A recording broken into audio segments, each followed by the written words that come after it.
is Roseanne Sharpe, and I'm the lead organizer of NeverAgainCA.org. And I got started in 2016 after the San Bernardino killings in California, and I felt it was getting too close to home. And in 2016 I went with a group of people, Wayne Durnitz and I, to the Fair Board and told the Fair Board that we felt holding gun shows glorified guns and was not in keeping with the image of a family-friendly environment.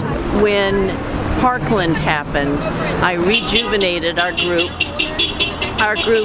who had met in 2016 and said, we are now in an epidemic of gun violence, and it's time for us to take more serious action. And I had a group of women in the room, and my husband Ira, and we sat around and shared what our concerns were. And then we said, we have to get on this. And each person sort of volunteered to do one part. And that has been what has been so marvelous about this group. Someone does banners, somebody does letter writing, somebody does investigative. They are all what I call my super sleuths. We uncovered the fact that the promoters and organizers of the gun shows were convicted felons. The president of the organization Crossroads of the West that holds the gun show is actually a convicted felon of running guns to South Africa during the apartheid fight. And Jeff Templeton, his son, was the promoter of shows up until very recently, and he has several convictions for drug violations as well as gun violations. So you have two people who are convicted of federal firearms, and that is pretty significant, and I don't think anybody who's doing business would want to do business with those types of people.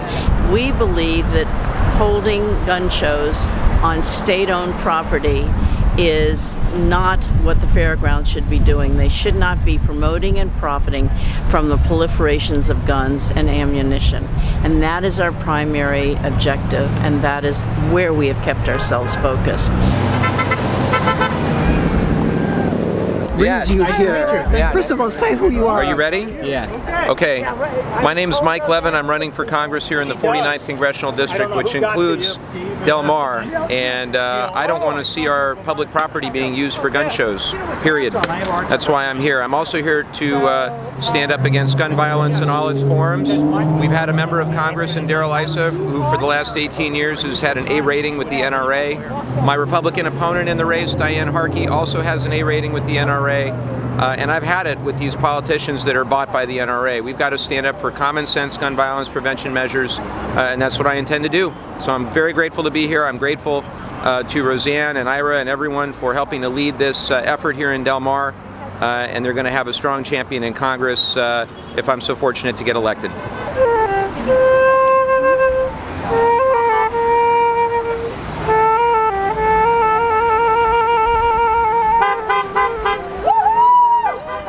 All right, we're unveiling poetry from the kids. Ready? Yep. All right. Wow. You can take this. I'll send you.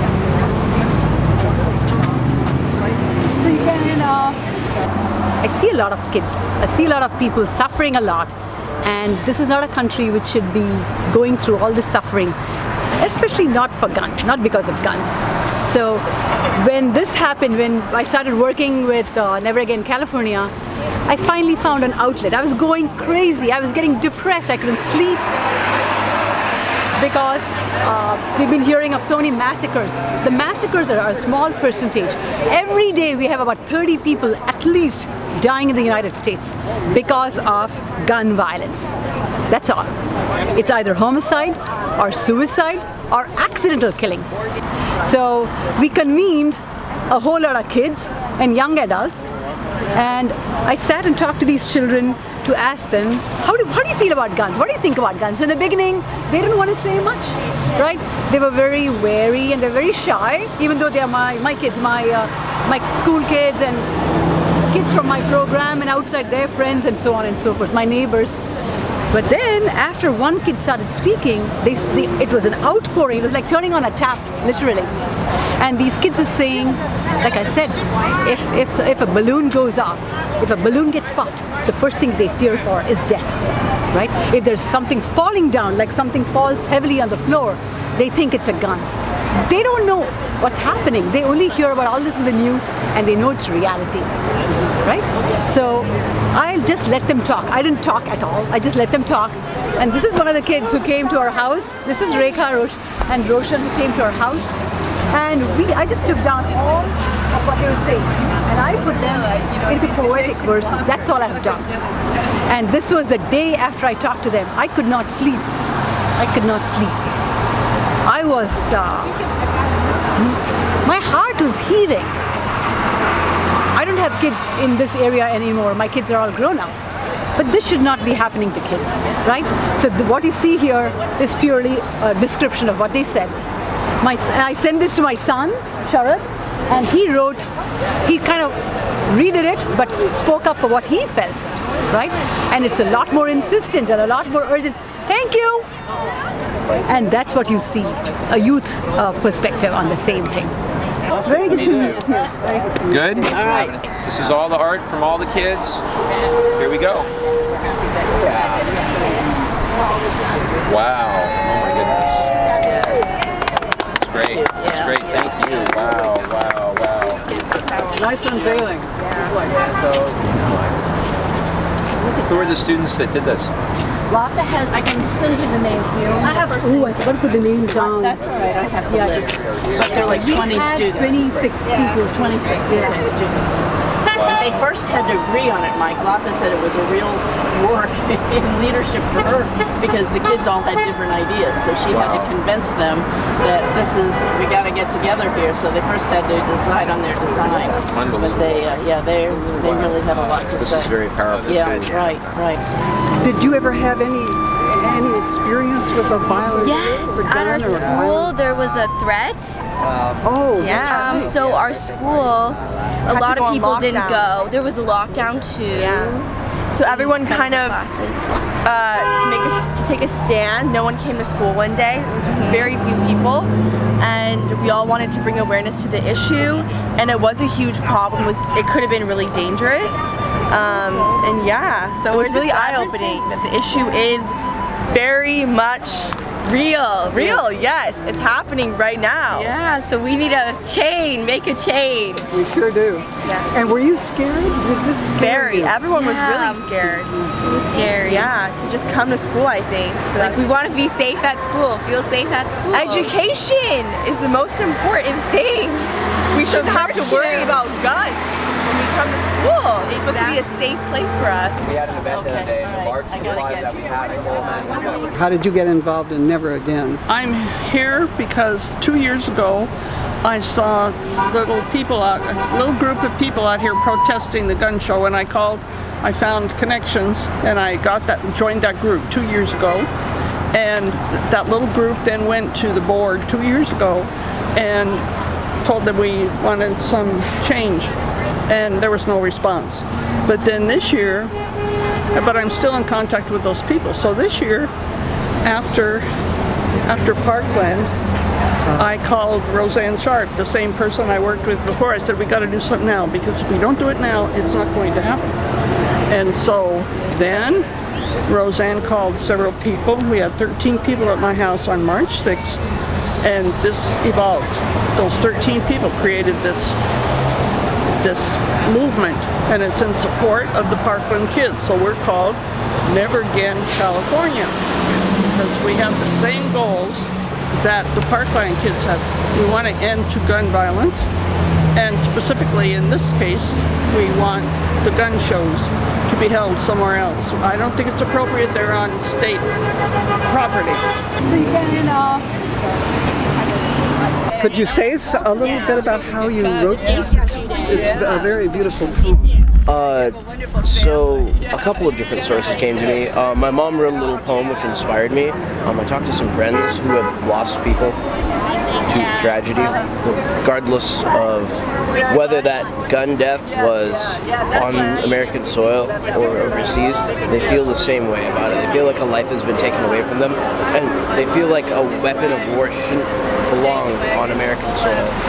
If I had to end any one aspect of human civilization, it would be the aspect of like domestic assault of any kind. And in this country, guns are so deeply involved in domestic assault. that it would be impossible for me not to ignore it. Like I said, I have political feelings. One moment. I have political feelings all over the spectrum, but and honestly, even on guns, I feel myself split. I am friends with many avid shooters, and I remember once in my lifetime wanting to be an avid shooter as well, but I have to reconsider those feelings because they're tearing the nation apart. Guns promote familiarity with violence. And how did it happen that you have such strong feelings about it? I was in the Marine Corps. I was in Vietnam when I got a chance to witness a lot of violence.